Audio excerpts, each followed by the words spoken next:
Bueno, continuando con los libros selectos de selecciones, ya terminamos lo que es las memorias de, del médico de Churchill, de, y ahora vamos a iniciar otra interesante novela.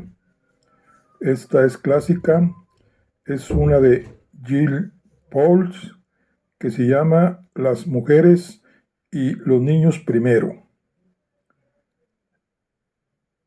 Esta es la historia del Titanic.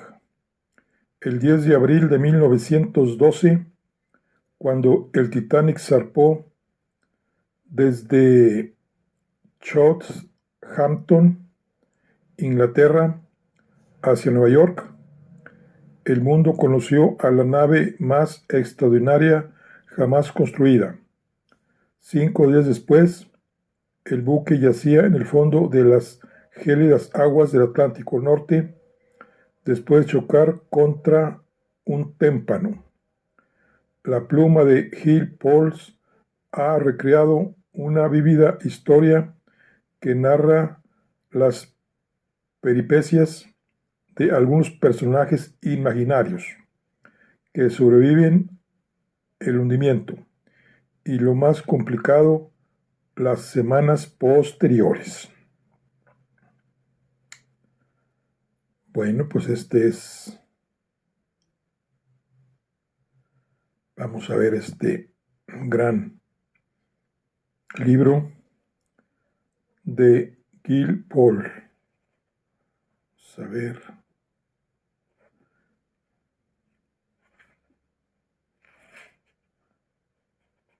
Bueno, pues Jill Pauls es una mujer. Dice que nació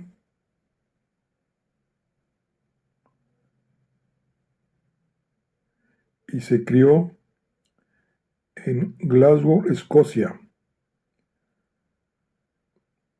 Dice, con excepción de un ajetreado año que pasó en una escuela de Estados Unidos cuando tenía 10 años. Fíjense, Jill Pauls. Dice, estudió medicina en la Universidad de Glasgow y luego literatura e historia inglesa. Muy bien.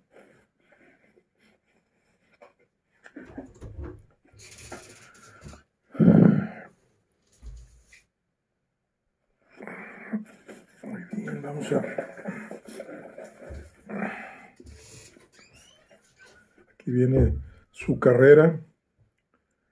Dice, estableció su propia compañía donde produce libros para editoriales.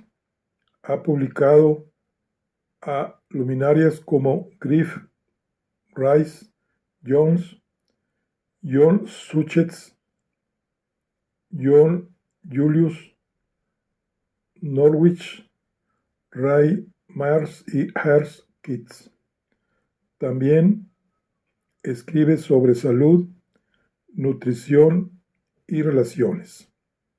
Sus hobbies: es devota de pilates y nada todo el año en una laguna al aire libre. Muy bien, y aquí viene una entrevista. Vamos a leer la entrevista a Jill Pauls. Dice, Redders dice, ¿qué le atrajo al desastre del Titanic como tema para una novela? Y contesta Jill Pauls, dice, mis dos abuelos trabajaban en la industria naviera en el río Clyde, así que escuché sobre el Titanic desde pequeña, pero fue al ver la película La última noche del Titán, siendo adolescente, que lo extraordinario de la historia se metió bajo mi piel. El hecho de que la gente a bordo tuvo solo 2 horas 40 minutos entre la colisión y el hundimiento para tomar decisiones que determinarían sus oportunidades de sobrevivir conllevó una verdadera prueba de carácter, territorio ideal para una novelista. Rodríguez, ¿cómo se desarrolló la trama de las mujeres y los niños primero? Bueno, Gil contesta, dice, supe desde el principio que quería explicar la experiencia desde el punto de vista de diferentes personajes y también que lo quería seguir por un tiempo para ver cómo salían adelante. Seguramente muchos sobrevivientes sufrieron de lo que llamamos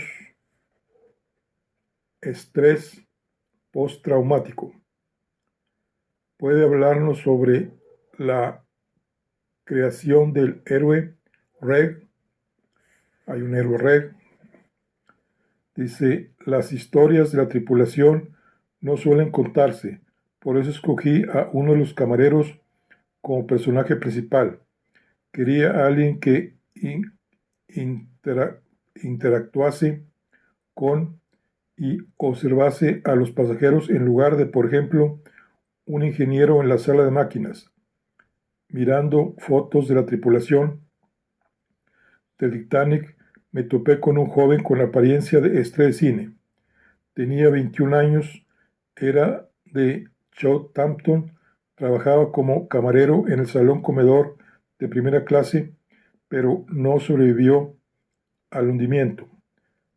Lo tenía a él en mente cuando escribí a Reg. ¿Qué personajes de la vida real la fascinaron más? Eloisa Smith es una favorita porque, aunque solo tenía 18 años, fue muy valiente en su testimonio durante la investigación en Estados Unidos y una vivaz crítica de Bruce Ismay, el director ejecutivo de la White Star Lines, la compañía que manejaba el Titanic. También tuvo una vida de telenovela. Viuda a los 18, tuvo un hijo a los 19 del esposo que perdió el Titanic y luego se casó con el hombre que la había consolado en el Carpathia. No duró, por supuesto. ¿Cómo investigó los detalles de esa noche fatídica? Leí todo lo que pude, libros, viejos periódicos y páginas web. Fueron más de 3 años. ¿Alguna vez navegó en un crucero o le gustaría hacerlo? No, no me resulta atractivo. Qué raro, ¿no? Estudió medicina en la Universidad de Glasgow. Antes de decidir que ser médica no era para usted, ¿qué la alejó de la medicina? Comencé a estudiar medicina a los 7 años, principalmente porque mi padre era investigador médico y yo tenía una vaga idea de que podría tratar de descubrir una cura para el cáncer o algo igualmente importante. Primero vi que la realidad de tratar con gente enferma era demasiado difícil de sobrellevar y vergonzosamente nunca superé mi aprensión.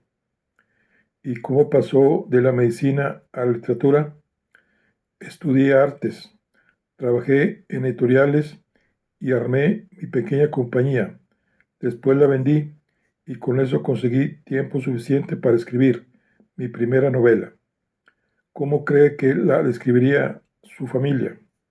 Cuando era niña, mamá solía llamarme Lady Macbeth por mi tendencia al dramatismo, no por incitar al asesinato.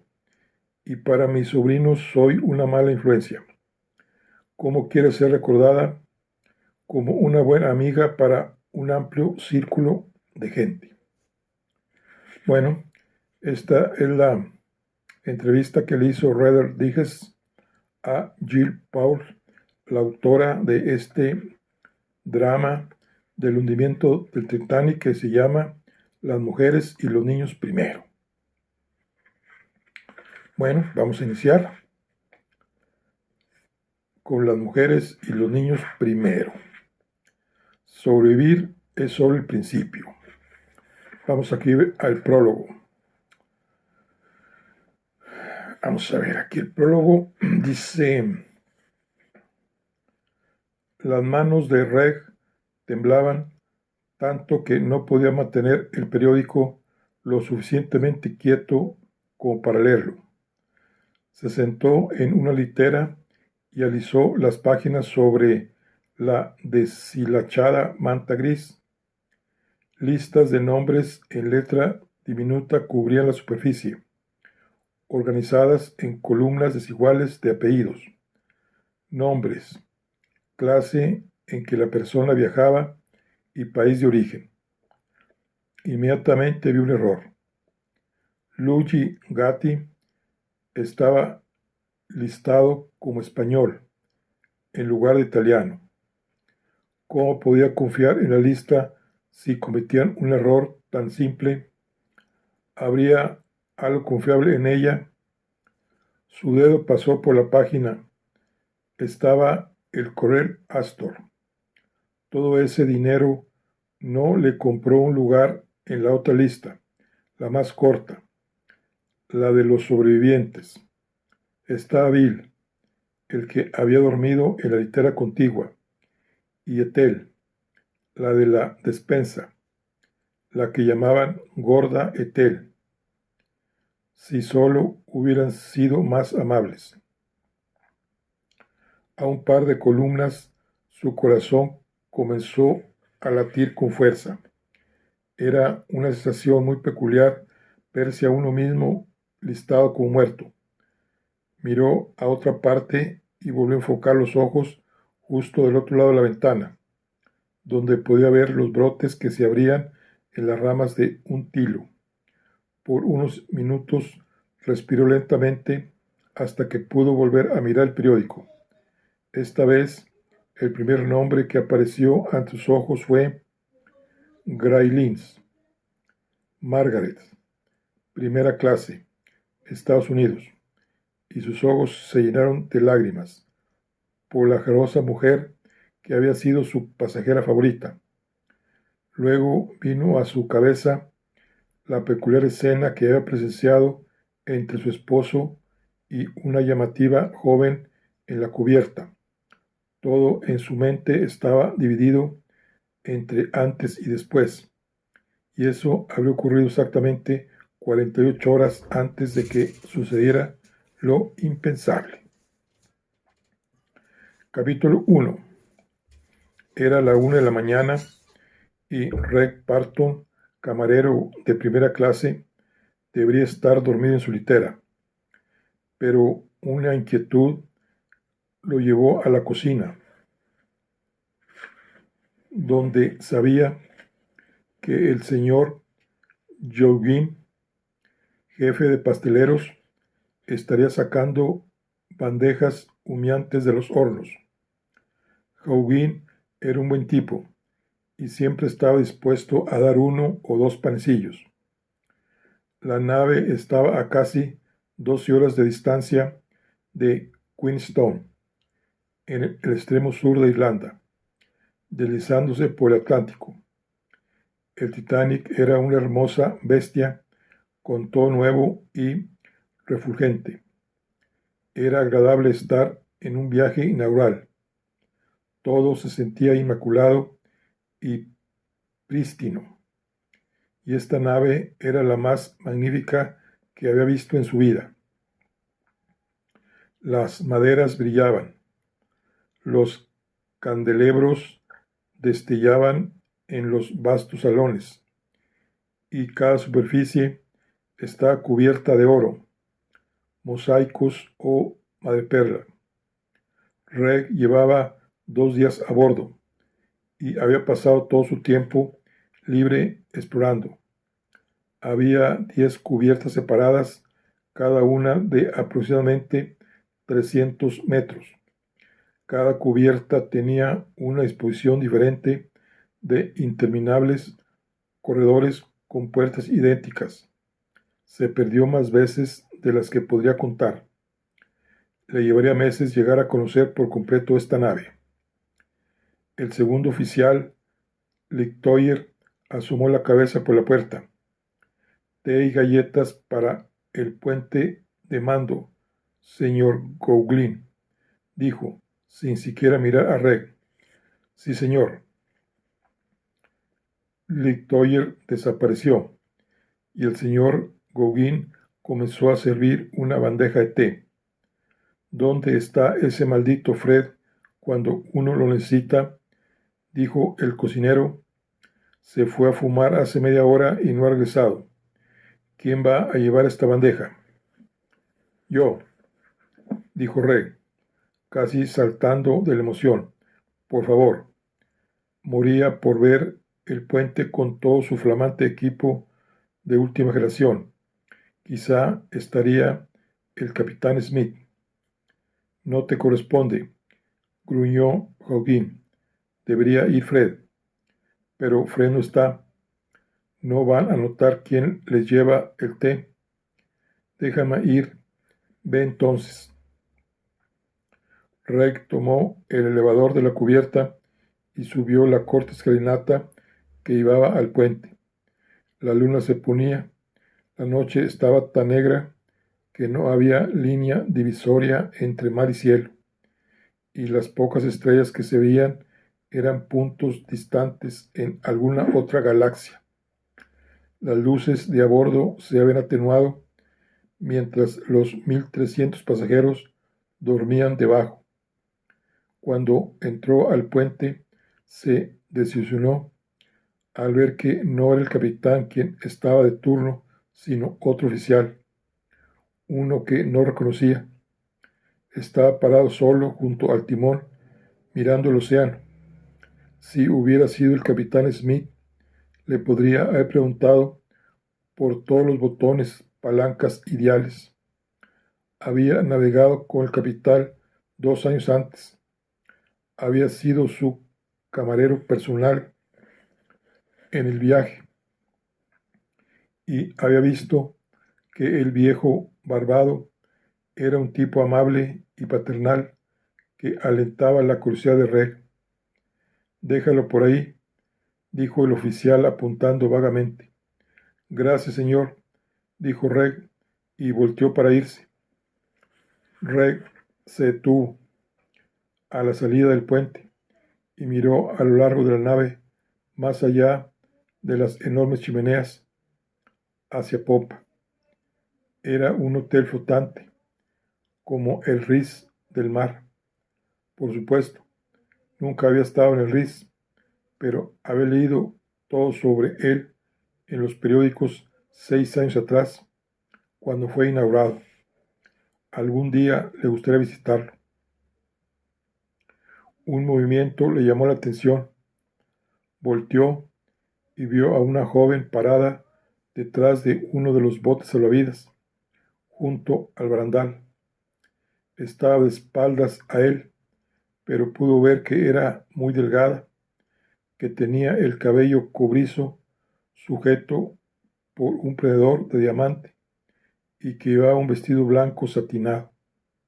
Sostenía algo voluminoso y marrón, y si no estaba errado, peludo. Sería un animal, quizá un perro. Parecía grande para serlo. Ella giró y Rex se apartó.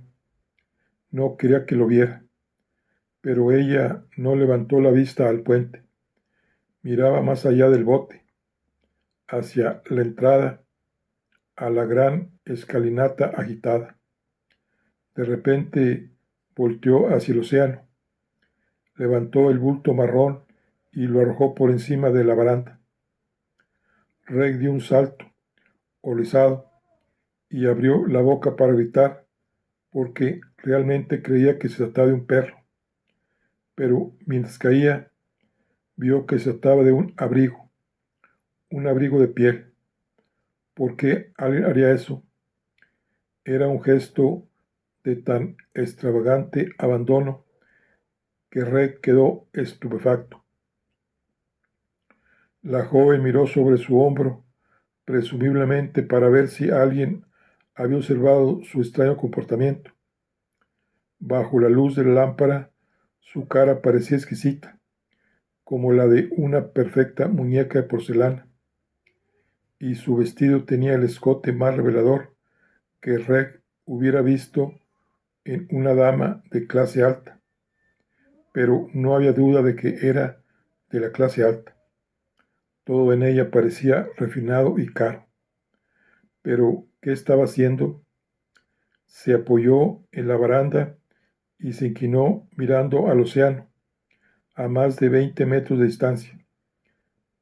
¿Planeaba saltar o solo quería ver dónde había caído el abrigo? Luego, Reg notó la figura de un hombre que venía de la gran escalinata y salía a la cubierta. El hombre pasó junto a una lámpara y Reg vio que era el señor Graylin, un estadounidense al que había servido en su mesa del comedor de primera clase. Se acercó a la joven a grandes pasos. Cuando ella lo vio, soltó un gritito y se arrojó en sus brazos. Él la sostuvo por un momento y luego se apartó para tomarla del mentón. Le dijo algo, pero Reg solo escuchó la palabra perdón antes de que la envolviese en sus brazos y la besase de lleno en los labios.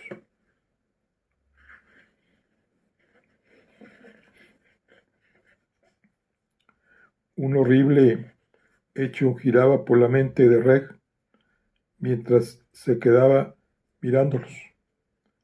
El señor Graylin estaba casado con una mujer a la que Reg conocía y apreciaba, que lo acompañaba en este viaje. Reg había servido a la señora Graylin en un crucero mediterráneo el año anterior, en el que viajó con una amiga y había tenido varias conversaciones amistosas. A Reg le había conmovido que ella lo recordase. Ella era más agradable que cualquier otro pasajero de primera clase, donde la familiaridad con el personal era mal vista. ¿Cómo podía traicionarla el señor Graylin? ¿Qué clase de hombre traería a su amante al mismo barco que a su esposa? Los amantes se alisaron detrás del bote salvavidas, todavía abrazados, y Reg decidió que mejor se iba antes de que lo descubriese.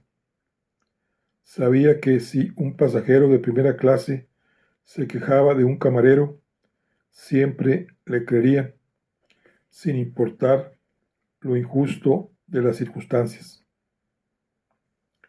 En su último viaje, un anciano perdió una cigarrera de plata y acusó a Reg de haberla robado. Sus pertenencias fueron registradas y, por supuesto, no la encontraron. Finalmente apareció debajo de una mesa en la sala de fumadores, pero el incidente ya había sido registrado en su legajo de la White Star Lines y no lo borraría por nada del mundo. Reg bajó los escalones con pesadez para que nadie lo pudiera acusar de estar fisgoneando. Cuando llegó a la gran escalinata, no miró alrededor, se alejó rápidamente. Tomó el elevador a la cubierta D y descendió una escalera más a la calle Escocia, un corredor que recorría la mitad del largo de la nave, donde tenía una litera en un dormitorio con otros 27 camareros. Era la 1:30 y tenía precisamente 4 horas para dormir antes de que llegase la hora de levantarse y preparar el servicio de desayuno. Lady Juliet Mason Parker se arrodilló en el piso del baño, con ácido quemándole la garganta y sabor a vómito en la boca. El piso tenía un revestimiento blanco y negro con un motivo diagonal de diamantes dentro de otros diamantes. Todo el Titanic parecía meticulosamente diseñado. Incluso los accesorios del baño eran de mármol verdadero. A ella le parecía notable que la nave se mantuviera a flote con el peso de los revestimientos y accesorios, la biblioteca llena de libros, la piscina, los enormes muebles de caoba. Era mucho más lujoso que el caserón familiar de Gloucestershire. En la habitación contigua, su madre dormía profundamente, moviéndose y murmurando en sueños de vez en cuando. Lo último que Juliet quería era que despertara y comenzara a molestarla. Si alguna vez existió una mujer que disfrutara molestar por pequeñeces, esta era Lady Mason Parker. Había estado gritando a Juliet más allá de todo límite en este viaje. Si no eran sus interminables consejos de qué sombrero usar para el desayuno o qué vestido era el adecuado para caminar por la cubierta de paseo, eran sus lecciones sobre cómo atrapar un marido con métodos que Juliet consideraba que se habían extinto junto con Jenny Austen. Hasta ahora, madre e hija no habían discutido, pero se habían arrojado algunos proyectiles verbales. Juliet se levantó tentativamente, apoyándose en el lavabo, y se miró en el espejo. Tenía ojeras, y su piel sin maquillar mostraba un leve tinte verdoso. Nunca conseguiría marido con ese aspecto. Ciertamente no el estadounidense millonario que su madre tenía en mente. Y estaba la complicación de que tenía que lograrlo en cuestión de un par de meses, desde la presentación a la ceremonia nupcial. El problema era que Juliet está embarazada. Habían pasado solo 8 semanas desde la única vez en que tuvo relaciones, pero las señales eran inconfundibles. Apenas descubrió a su hija vomitando y le arrancó la confesión. Lady Mason Parker entró en acción como un comandante militar. Tenemos que conseguirte marido ya mismo. Los ingleses titubean, pero un estadounidense millonario sería ideal. Estarían más que felices de casarse con una verdadera dama inglesa y tienden a ser más impulsivos que los ingleses cuando se enamoran. Juliet estaba aterrada. Madre, no puedes hablar en serio. No estoy interesada en engañar a un pobre yanqui para contraer santo matrimonio. Es horriblemente inmoral. Lo que hiciste para quedar en esa condición es inmoral. Casarse es la manera de arreglarlo. Y tu marido estará encantado de tener un hijo tan pronto. Por ahora que eres buena para la reproducción. No soy un animal de granja y me niego a cooperar con tus ardides. Las protestas de Juliet fueron en vano. Su madre compró un pasaje en el viaje inaugural del Titanic calculando que la nave estaría rebosante de estadounidenses millonarios aptos para ella.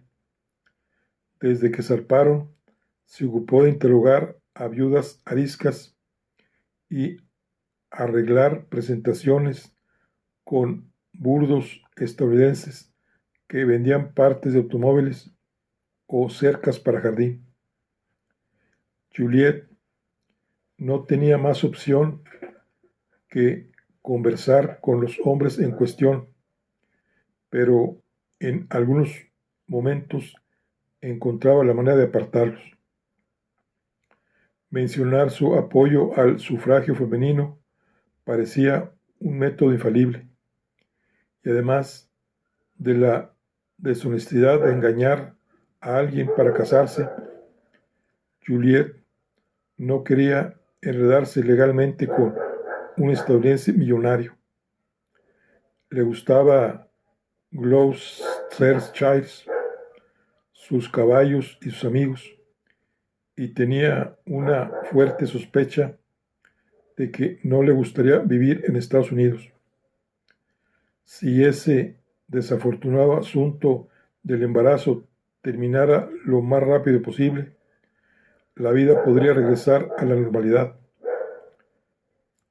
Ella favorecía el plan B, que era en el caso de que su madre fracasara en engañar a algún rico y gentil hombre para que le propusiera matrimonio,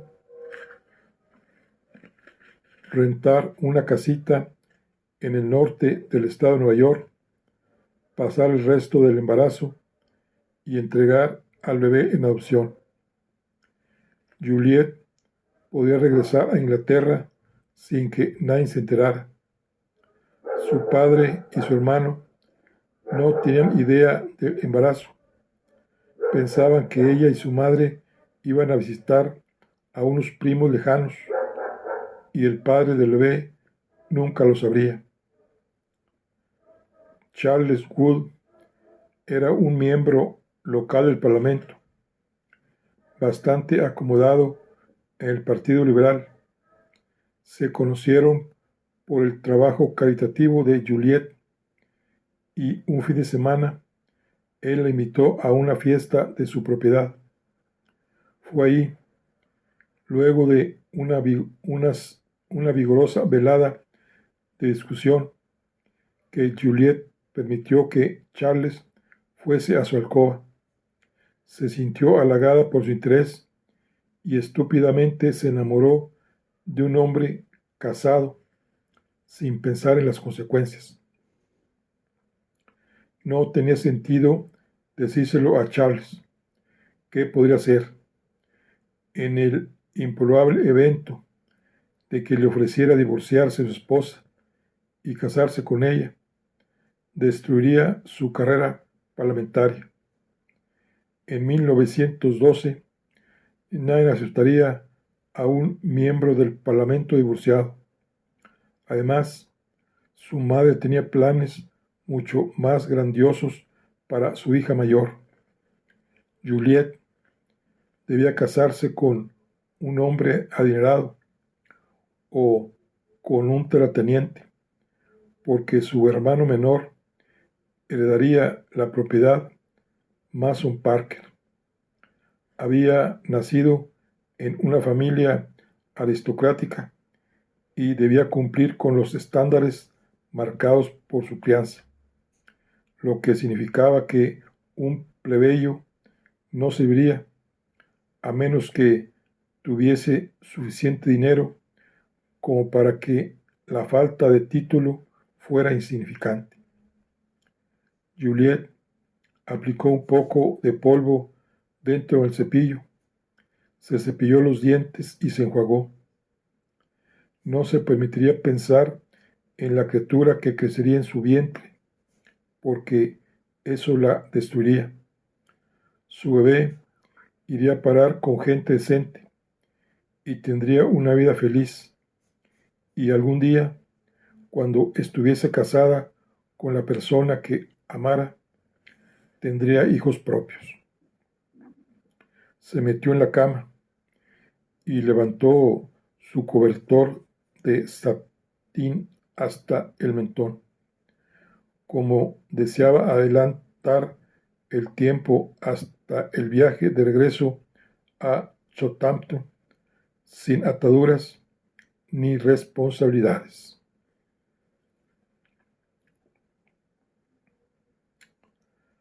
Annie McGowan se sentó en el borde de la litera y observó cómo respiraban sus 4 hijos. Estaban tan tranquilos como angelitos. Qué lástima que no estuvieran así antes. Llevaban apenas 12 horas en la nave desde que subieron a Queenstown, pero los niños mayores estuvieron haciendo un desastre, confinados en un espacio limitado. En casa los mandaba al campo entre comidas, pero aquí solo estaba la cubierta de tercera clase y los largos corredores donde los regañaron por hacer barullo. Ah, pero eran afortunados. Había que mirar ese lugar. Tenían un camarote con colchones de resortes en las literas. Había un diminuto ojo de buey e incluso un lavabo apretado entre las camas. Y la comida era la mejor de su vida, sin lugar a dudas. Se sentía tan grandiosa, sentada con sus hijos en el restaurante, con los camareros sirviéndoles cenas de 3 tiempos. Poco más de una semana de comer así y quedaría del tamaño de una casa al llegar a Estados Unidos y ver a Samus. Hacía 1 año y medio que no veía a su esposo, y en esa ocasión fue solo por 1 mes cuando logró conseguir un pasaje barato para ir de visita a Cork. No conocía a su hijo menor, Ciara, y no conocía bien a ninguno de sus hijos porque llevaban 5 años en Nueva York trabajando en el ferrocarril y ahorrando dinero para comprar una linda casa allí. Y ahora por fin estaba listo para la reunión. Había alquilado un departamento de 3 recámaras en un lugar llamado Kingsbridge, un suburbio de Nueva York donde había montones de irlandeses. En su última carta había enviado el dinero para los pasajes, 35 libras y 5 chelines, una gran suma. En Estados Unidos, Samus ganaba 2 libras por semana. Annie no conocía a nadie que ganase 2 libras al mes en Irlanda. Era una nueva vida para todos. Sus hijos se educarían y algún día tendrían buenos trabajos.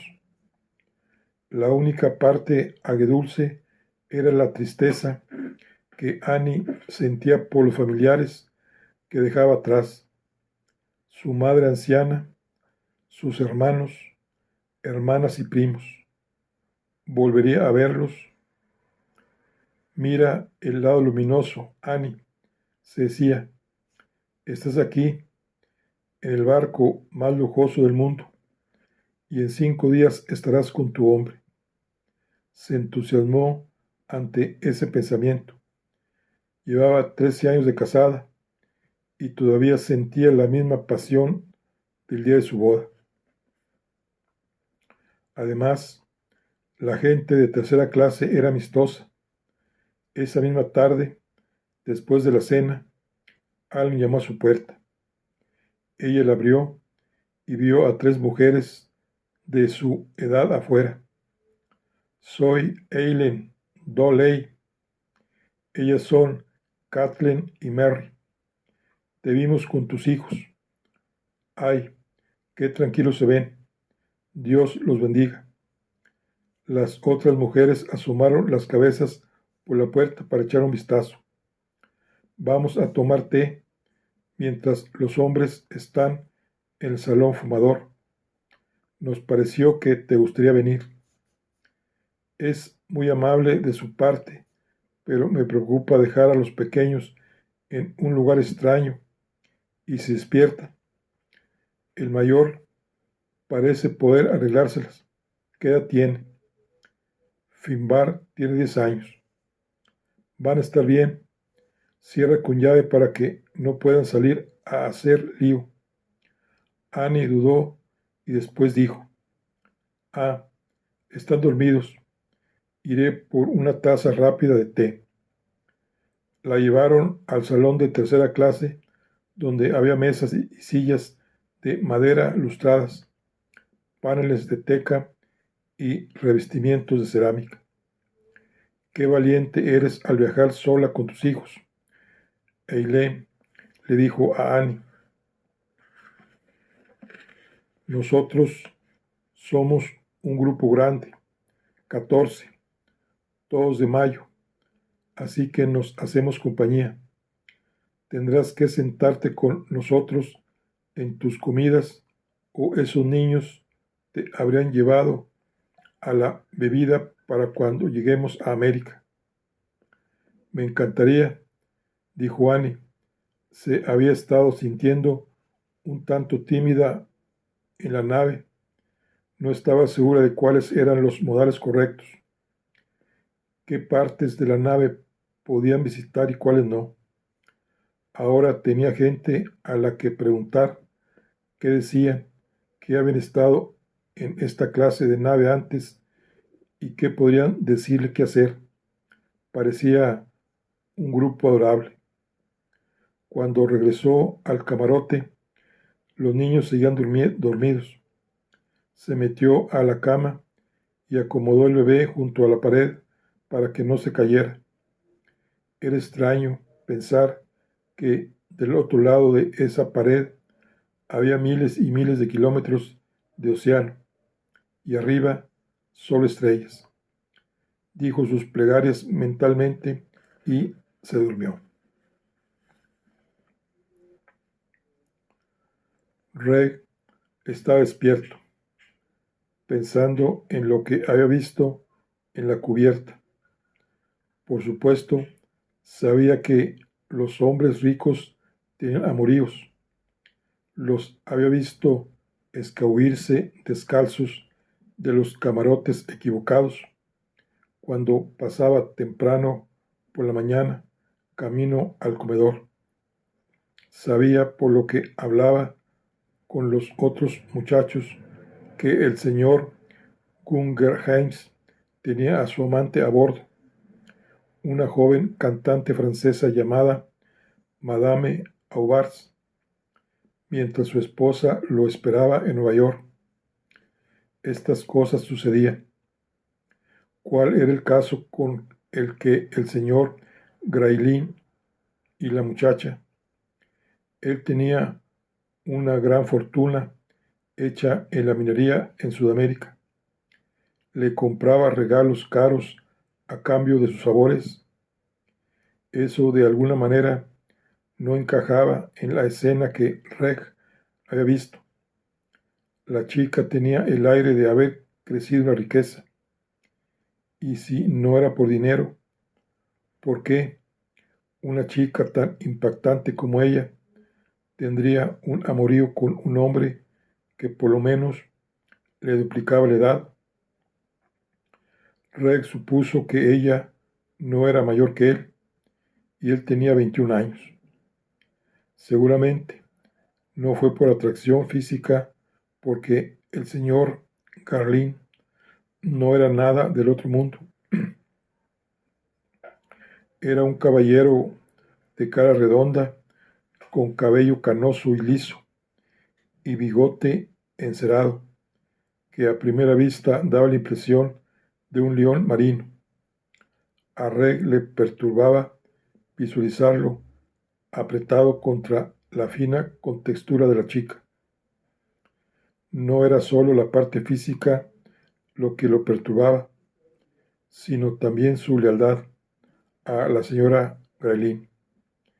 Ella había sido amistosa con Reg desde el primer día de su crucero mediterráneo, el año anterior. Un día almorzó sola porque su amiga se sentía mal y al terminar, cuando Reg estaba levantando la mesa, entraron en conversación. ¿Dónde está tu hogar, Reg? Southampton, señora. ¿Vives con tu familia, con tu esposa? Vivo con mi mamá y 3 hermanos menores. Tengo una novia, Florence, pero no estamos casados. ¿Y la amas? Por Dios, las cosas que digo. La señora Graylin rió. Dime que me ocupe de mis asuntos si no quieres responder. No, está bien. Por alguna razón, a Reg no le molestaban sus preguntas directas, aunque nunca hablaba así con nadie. Sí, la amo, pero no sé si estoy listo para el matrimonio, y creo que eso es lo que ella quiere. Su amiga Lizzie se comprometió recientemente y me di cuenta por la manera en que Florence me miraba cuando me lo contó de que quiere una propuesta matrimonial. ¿Por qué no te sientes listo? Reg lo consideró. Antes de casarme y tener hijos, quiero estar seguro de que tendré suficiente dinero para poder poner comida en la mesa. Al trabajar en barcos, uno solamente consigue contratos por viaje y nunca está seguro de que lo volverán a contratar. Eso me preocupa. Había más. Rex soñaba con superarse y poder pagar algunos de los lujos que disfrutaban sus ricos pasajeros. Quiero tener un coche algún día, le dijo a Florence. ¿Viste alguna vez una foto de un Lossier? Son pura elegancia sobre ruedas. Una ganga. Solo 7.500 libras. Tú admiras a los ricos más que yo, musitó Florence. Estás más impresionado por ellos. Reg sospechaba que era verdad, no por los que había simplemente heredado sus fortunas, sino por los emprendedores de Estados Unidos, los que abrieron sus propias concesionarias automotrices, hoteles e imperios inmobiliarios. Deseaba ganar suficiente dinero como para tener una vida mejor, pero no podía hacer nada más allá de servir mesas, así que seguían como estaban. El matrimonio es un asunto complicado, le dijo la señora Graylin. Es mucho trabajo y a veces sientes que eres el único que lo intenta. De repente se puso cabizbaja. Sus ojos azules, grisáceos, tenían una profunda tristeza. Pero parece que será mejor que no dejes escapar a esa chica. Deberías quedarte con ella. Acepta mi consejo. Un año después de ese intercambio, Reg se regocijó al ver a la señora en la lista de pasajeros. Le preguntó al jefe de camareros, el señor Latimer, si podía servir en su mesa, y apenas ella entró a cenar la primera noche y lo vio sosteniendo su silla, exclamó: Reg, qué maravilla que estés aquí. Dime, ¿cómo está la adorable Florence? Reg se sintió conmovido de que semejante dama recordase algo de su vida. Está muy bien, gracias señora. ¿Y ya se casaron? Todavía no, soy Reg, pero siguen juntos. Reg asintió. Bien, Estoy encantada de volver a verte. 2 noches después, Reg vio al esposo de la señora Graylin con la mujer en la cubierta, y tener esa información lo apesadumbraba enormemente. Debería decírselo a la señora Graylin o hacer algo, pero ¿qué?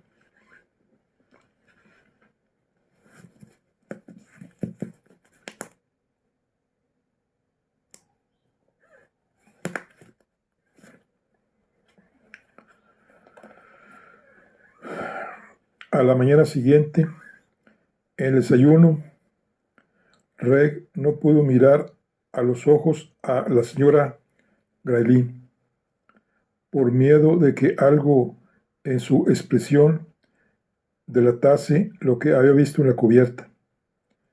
La situación se agravó cuando escuchó al señor Graylin tratar a su esposa de manera irascible. Parecía un tipo naturalmente malhumorado y siempre se estaba quejando de algo.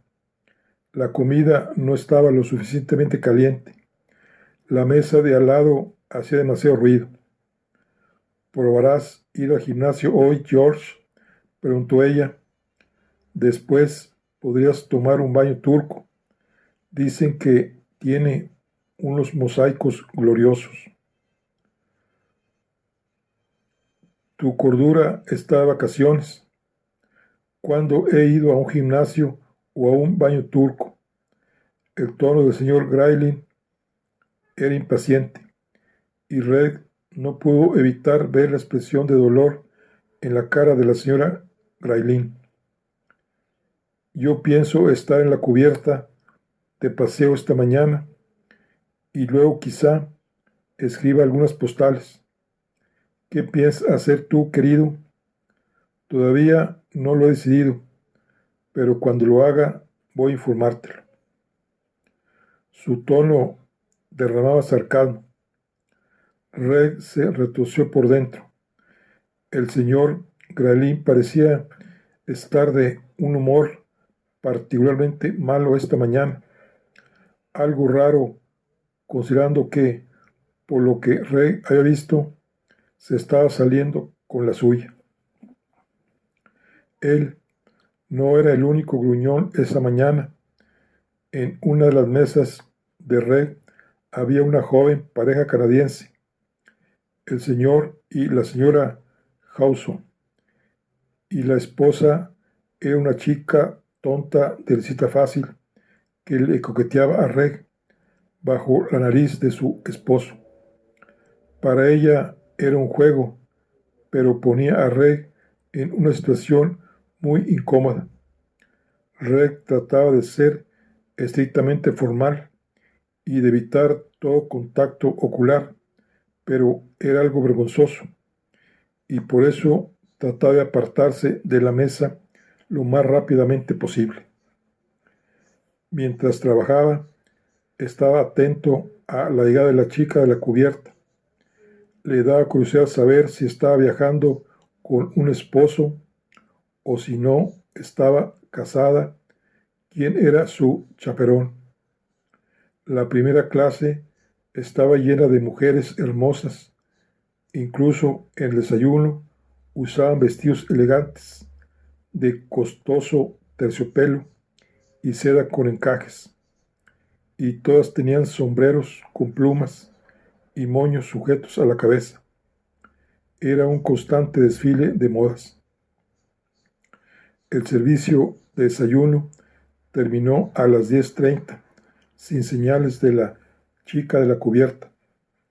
Reg levantó los platos de sus mesas y cuando cruzó la vista con su amigo John, se llevó 2 dedos a los labios en señal de que se encontraría con él en el comedor de camareros para fumar. Nunca adivinarás lo que vi anoche, Reg le dijo a John después de que ambos exhalaran la primera bocanada. Uno de mis pasajeros, el señor Graylin, tonteando en la cubierta con una chica de menos de la mitad de su edad, mientras su esposa está en su suite a un par de cubiertas de distancia. John no se sorprendió. Pasa todo el tiempo. Esta gente tiene reglas diferentes que tú y yo, y tampoco son solo los hombres. Las mujeres hacen lo mismo. No es cierto, dijo Red con el ceño fruncido. La primera esposa del coronel Astor tuvo un amorío y se enteró toda Nueva York. Dicen que su hija no es suya. Ahora se divorció y volvió a casarse, y todos lo señalan y le dicen que no debió haberse casado en segundas nupcias, pero fue su esposa la que comenzó todo. Estar en tu sector, ¿no? ¿Cómo es la nueva esposa? Es muy joven, 18 me dijeron, y él tiene casi 50. No sé por qué una chica querría hacer algo así. John puso los ojos en blanco cómicamente. Por $100 millones en el banco, yo me casaría con él por eso. Por alguna razón creo que no de su tipo. John nunca ganaría un concurso de belleza, pero era el tipo más agradable que tenía la suerte de conocer. Eran amigos desde el primer viaje de Rey, y era común contar con un hermano a bordo, y era como contar con un hermano a bordo. Rey esperaba que John tuviese algún consejo para él con respecto a la infidelidad del señor Graylin. Debiste ver a la chica que estaba con él en la cubierta, reiteró. Era despampanante. No tenía sentido. Después se dio cuenta de que había olvidado contarle a John acerca del abrigo de piel, quizá la parte más extraña de la escena que había atestiguado. Se hizo el propósito de mencionárselo más tarde. Bueno, aquí concluimos. El inicio es el inicio del libro del Titanic. Las mujeres y los niños primero. Estamos viendo los primeros personajes del viaje y nos vemos en la siguiente. Hasta luego.